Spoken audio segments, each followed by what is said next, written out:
President Biden flew straight to Vietnam from the G20. He denied that the US is trying to curtail China's international influence after signing off a new strategic partnership with Hanoi.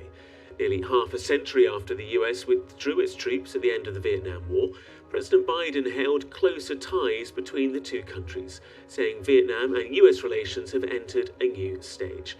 While our Asia-Pacific correspondent Laura Bicker has more on what the agreement means, she reports from Hanoi. Well, first let's deal with the agreement, the comprehensive strategic partnership. Now that will elevate the United States to Hanoi's highest level of diplomatic ties. It puts them on the same level as both China and Russia. What it really does is allow them to do more business. It kind of cuts a few bits of red tape.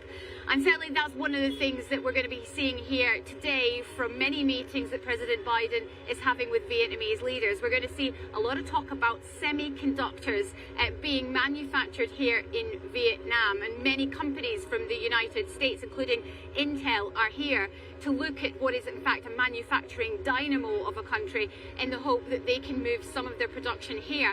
And although President Biden said in his press conference that it was not about containing China, certainly for businesses from the United States, it is about diversifying away from Beijing.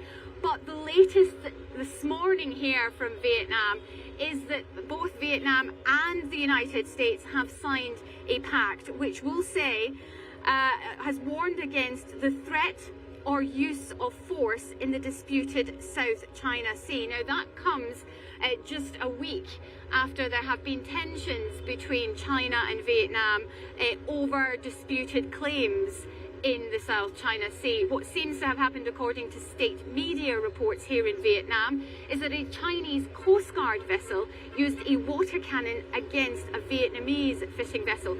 This comes after years of tension. Vietnam is also concerned about the construction work going on in many of the small islands in the South China Sea by Beijing. That's quite a strong statement by the United States and Vietnam together. And although President Biden said in his press conference it's not about isolating China, it's not about containing China, and I put it to him that Beijing calls this a Cold War mentality, and he said that he denied that that was the case. So apart from that, this is the pact that they signed this morning. So I do think that there will be some reaction from Beijing on this. That was Laura Bicker in Hanoi.